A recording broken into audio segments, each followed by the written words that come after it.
so hot outside, man.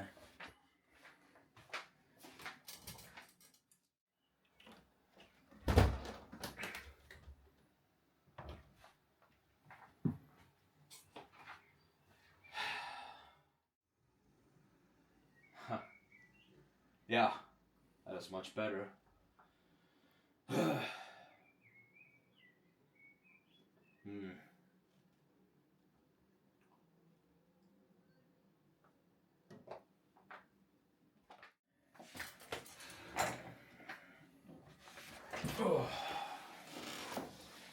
Well, let's see if something changed.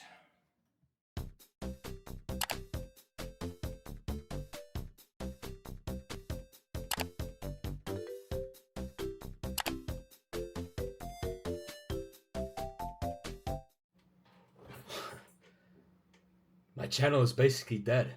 It's been 9 months since I uploaded my last video.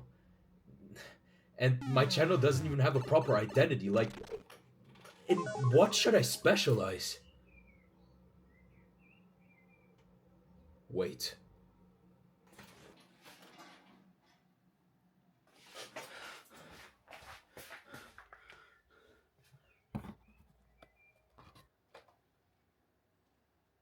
That's it. Why not become the ultimate Mario RPG specialist?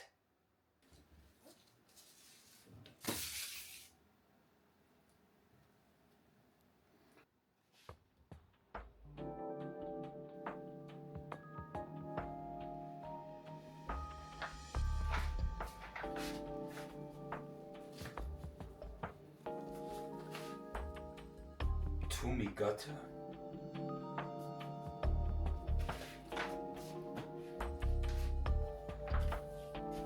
The hell?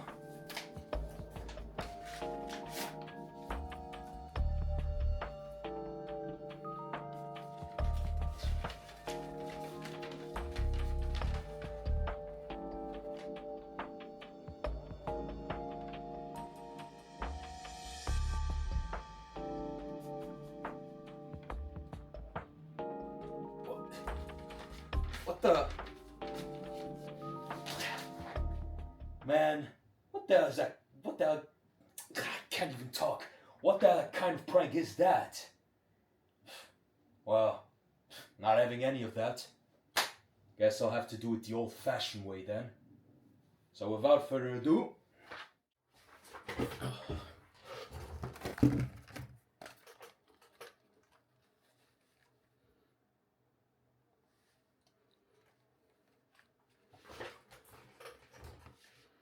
Alright, if this is what you want, then fine. You're gonna get it. Okie dokie.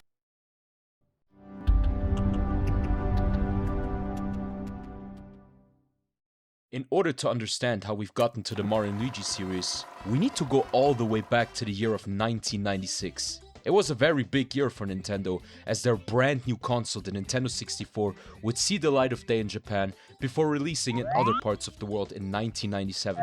However, there was one more important event that happened during that year. It was the birth of something that would attract unexpectedly many followers in the whole world. It is nothing other than...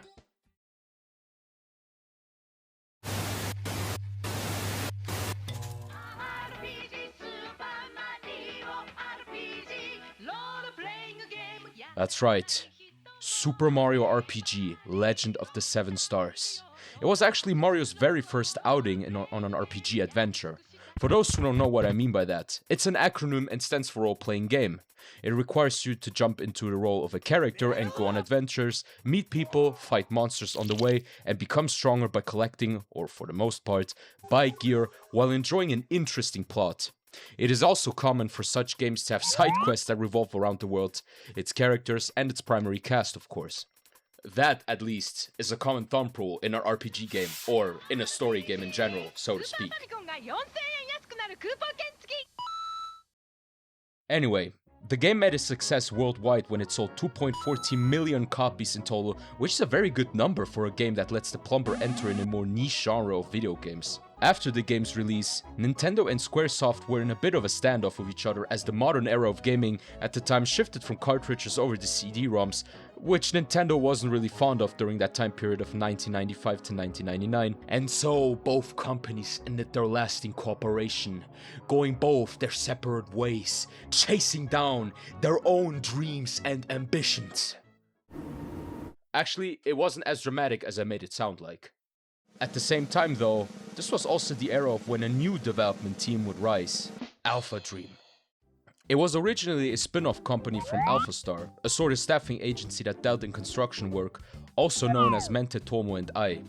This can be roughly translated to you and I, as Tomo actually means friend and I means love in Japanese. 1999 was the year where Chihiro Fujioka, also known as the game director for Super Mario RPG, joined AlphaStar to create a video game production division. He and Tetsuo Mizuno spun the company off as AlphaStar Software on January 12, 2000, before renaming it to AlphaDream in July of that same year. The best part about all of this? Several members who worked for AlphaDream actually came from Square, including Mizuno, who was Square's second president. Yoshihiko Maekawa is also another worthy mention, since he was also a game director at Square alongside Fujioka. He is also known for multiple other projects that later on saw the light of day. After all, his portfolio does speak for himself. Also, to throw in a little extra, did you know that the name AlphaDream means the first dream? It is actually a play on Final Fantasy, Square's most popular series? I didn't know about it either before I searched it up. AlphaDream was a small company that consisted of around 40 employees who worked on multiple projects. However, their main project was always the Mario Luigi series. Unfortunately though, that only remained until October 1st, 2019, where they definitively filed for bankruptcy. They were indebted to a total of over 465 million yen as of March 2018, which was around the time where the Bowser's Inside Story remake for the Nintendo 3DS was announced during a Nintendo Direct. You could say it was the beginning of the end. Fortunately, it only took about 5 years for the series to rise from the ashes when Mario & Luigi Brothership got announced during yet another Nintendo Direct as the opener of this very issue of that serial broadcast. But alas, in order to not miss out on this epic saga and in order to honor the hard and committing work of AlphaDream, I recommend you to like, share and subscribe to my YouTube channel and to my upcoming videos and also this one, in order to not miss out on this epic journey in me becoming the ultimate Mario RPG specialist. So, go ahead and do so. By the way, I also have a Twitter where I'm just tweeting stuff, Instagram where I upload some behind the scenes stuff, and of course a TikTok page where I upload skits, fun facts and more about traditional Mario RPGs. Everything is in the description box below, so go check that out as well. But now, let's finally begin with the first game, Mario & Luigi Superstar Saga.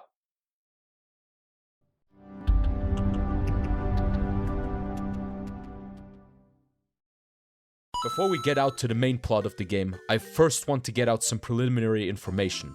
Mario & Luigi Superstar Saga is the first Mario & Luigi game to ever come out and start this huge legacy.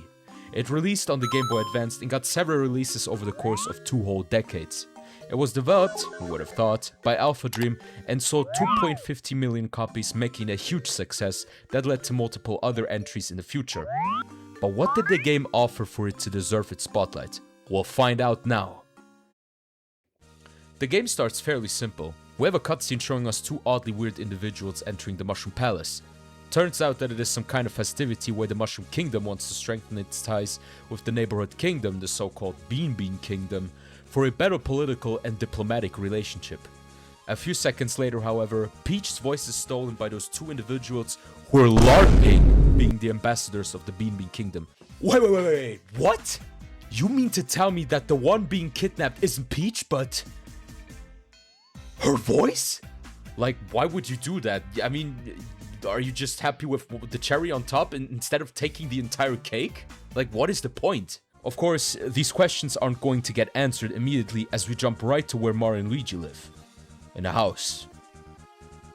A very cool house. After a Toad passes out from seeing Mario's paisano, we then rush immediately to the castle with a roped Luigi and Tao and see yet another familiar face.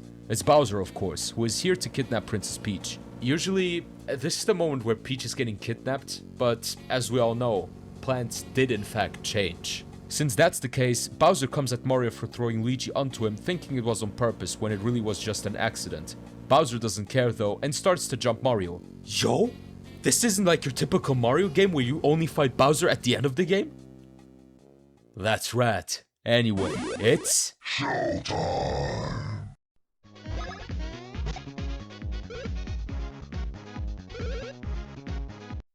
And that was quick.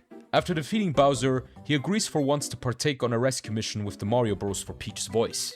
After some dawdling, talking to people, and collecting items, we then get to finally meet up at the infamous Koopa Jet alongside Bowser's minions. Oh, also the one guy I tricked by telling me that Bowser went this way. Honestly, I gotta say, while only being around for 10 minutes into the game, you can already tell how much love and details they put into these kind of interactions. It just makes these games having more substance and feel more alive. And man, seeing Mario and Luigi team up with their arch nemesis like that is genuinely a sight to behold. This is also what I genuinely like about Mario RPGs in general. These games aren't afraid of breaking the typical stereotypes a Mario game lives with every time a new game of the mainline series releases. I'd actually see this as a nice change of pace that brings something new to the table and actually expands upon the Mario universe. So after entering Bowser's Koopa Jet, catching Luigi from fleeing the inevitable, and entering the jet in itself, we have to take a passport photo to not be labeled as illegal immigrants, logically since we're entering a brand new country. Here we learn through a tutorial that I gladly skip because I'm already really fond of the battle system of the Mario and Luigi series, how to attack with Mario and Luigi. After some tutorial shenanigans, we activate a block that puts Luigi under a very out of the box situation where he's being stabbed by a gripper and transported onto the deck of the jet. That sure is some slapstick comedy right there. And trust me, that won't be the last time. A few moments later, the main antagonists of the game finally introduce themselves. This here is Cackletta. She basically wants to take over the Bean Bean Kingdom and reform its system. Also, she isn't very fond of foreigners, which is why she wants the three of them to keep out of the kingdom and send them back. All of this so that they don't foil her plans. That's a very noble reason if you ask me. I mean the last part about not wanting to foil her plans, not the other thing. She sends out Fawful, her right-hand man, into battle after knocking out Bowser. Mario and Luigi defeat him flawlessly, and in consequence Fawful destroys the jet with his plasma bolts from his weird helmet. The Bros and Bowser are being separated, and both Mario and Luigi fall into an unknown area after being victims of the explosion, sparked by Fawful's and Cackletta's terrorism. Well, if that's not reason enough to hate them, then I don't know what it is. After our crash landing, the brothers regain consciousness and are looking at unknown bounds. They wander aimlessly until they reach the borders between the Mushroom Kingdom and the Bean Bean Kingdom. There, they meet the Border Bros who are watching over the borders, I couldn't have guessed it, and ask Mario and Luigi to play a game of border jump. It's basically like rope jumping, but if one of the bros are hit 3 times, you lose. If they succeed, the Mario Bros can pass. Well, both succeeded and can now pass the borders. No, I feel like this is something barely anyone addresses, but Mario Luigi Superstar Saga is actually the 5th game where it doesn't exactly take place inside the capital of the Mushroom Kingdom. You have Super Mario Land that takes place in Sarasa Land, Super Mario World that takes place on Dinosaur Island, you have Super Mario Bros. 2 that, you know, takes place in Subcon, which is actually a cognitive world made up of Mario's dreams, canonically, and then you have Super Mario Sunshine, which takes place on Isle Delfino. So, yeah, with Mario Luigi Superstar Saga taking place in the Bean Bean Kingdom, so a completely entire kingdom, this actually makes the 5th game now. We arrive at the Stardust Fields where we meet Bowser, who is caught inside a cannon and can't get out because of his fat ass. Shortly after, a creature named Tolstar appears who basically represents the customs inspection of the Bean Bean Kingdom. Though, for an inspection, he sure is running some shady business asking for a ransom, so that the secret where Bowser is stuck in a cannon doesn't slip out and that he can get out of there and move on. Oh, that's right, since we're in the Bean Bean Kingdom, the currency here differs from the value of that from the Mushroom Kingdom. Thus, we make our way through the Stardust Fields to collect the currencies from the Bean Bean Kingdom. On our way, we meet 2 brothers who are known as the Star-Shaped Bros. Their design definitely doesn't remind of our bros who are venturing. They teach us some epic bros moves like the spin jump and high jump. After learning how to properly use these techniques in the overworld, we continue our search for more coins. As we eventually meet the Star-shaped bros again, they teach us how to use these bros moves during battle. This is probably my favorite type of special attacks in the entire Mario Luigi series, because from Partisan Time onwards, we do have those bros items, and don't get me wrong, they are awesome. But Superstar Saga just set a huge standard for special attacks in the franchise in itself, you know, because the way how Mario and Luigi cooperate with each other to perform crazy moves like Splash Bros. Seriously, Splash Bros? That is wild, bro. That is a term you actually hear on the basketball court and not inside a Mario and Luigi game. So that is one tough nut to crack. That is why I'm at a loss of words. I'm not gonna lie. By the way, a little reference that you can catch on to when playing the game. There is a sign that says Stardust Fields Area 64. This is an obvious reference to Area 51 and to the Nintendo 64 console from our real world. You know, combining two things and make them into some sort of a reference does hit the spot in a hilarious way sometimes. Moving on with the plot, after finding the needed 100 coins that are left, we give them to Toadstar. But plot twist! Toadstar only wanted to exploit us. Now he wants to get rid of us? Because we're not in the Mushroom Kingdom anymore? You know, this is an argument you could see on Twitter, but not expectedly in a Mario game. I knew something weird was going on with that shady business of his. I gotta ask him for advice. Despite Toadstar trying to overthrow us in a battle, the attempt was useless to begin with, as the bros are canonically broken and can't be beaten by anyone in the series at all. Next, the green star-shaped bro appears out of nowhere and is mad about the ruckus we created. As a result, he ignites the cannon and catapults Bowser to wherever the hell he's being shot at. This is where the three of them part ways with each other. This means that Mario and Luigi are now on their own, looking for Peach's voice. Next up, Hoo-Hoo Village and its mountain. Arriving at Hoo-Hoo Village, prior to having us explain why we are here and that we're not the bad guys, we meet Fawful, who kills a guardian of the Bean Bean Castle and puts a stone statue in our way. No, if that we can't find a way to get through. GG's, well played, have a good, of course not! Yep, you need to find an alternative way to get past that pillar, but how do we do that? Simple, we just look for the Hammerhead Bros. They're the smiths of the village. They would be able to forge some hammers for us, but under one condition. We need to bring them the mystical Hoo-Hoo blocks that can only be found on Hoo-Hoo Mountain.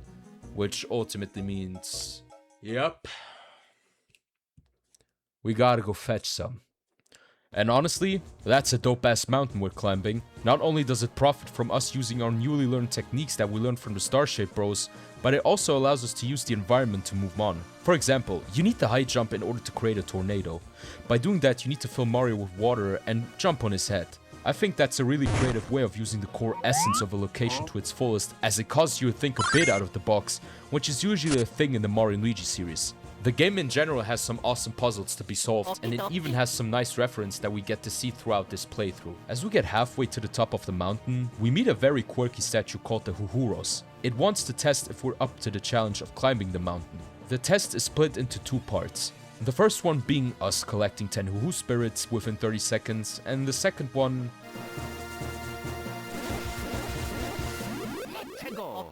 battling it, of course. After its cool battle mechanics where he hides under stone pillars and shooting lasers from its eyes, we defeat it and continue onward with our expedition number 33. One thing I also need to mention so far is how many unique enemies you're fighting during your adventure. Heck, you even have a Rex from Super Mario World as a cameo enemy. There will be multiple enemies that will take reference from other Mario games. Some puzzles and sweeps later, we finally reach the top of Hoo-Hoo Mountain. There we meet the Blablanodon, and an egg that it's trying to hatch. Turns out, this egg belongs to the ominous Drago Hoo-Hoo that's been resting on top of the mountain for some time now. As we can see, it also houses the important Hoo-Hoo blocks. Of course, we have to battle this dragon-looking monster and defeat it. The way the boss works is a bit similar to when you fight a Rex, which means the taller it is, the harder it is to attack it. So, the best solution is to jump on him and make him smaller. He will try to either attack you with Hoo-Hoo blocks, or spit them out again to gain height so that he can attack more effectively. But before he jumps, he sometimes just stands there menacingly, giving you the mean eyes. This gives you the opportunity to destroy that huge hunk of a Hoo-Hoo block so he doesn't gain the higher ground on you. After a few bros attacks, the Dragohuhu goes down, and it turns out that it was a man named Prince Peasley who was turned into the Dragohuhu.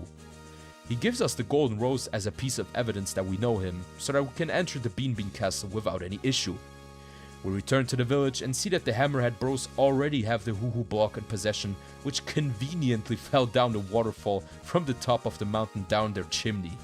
And after our sweaty, bone-breaking, and overall tough climbing on the Huhu mountain, yes, we finally receive our well-earned hammers.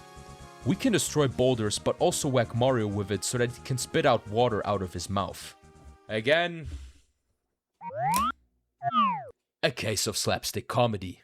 Marching down the foot of the mountain, we reach a cave where an old man and his adorable beanstalk await us. He says that it's been a Goomba's age since they last had visitors. He tells us that if we take the minecart, we can get to the other side of the cave and exit it. Also, this cave is a minigame where you just collect red and green jewels.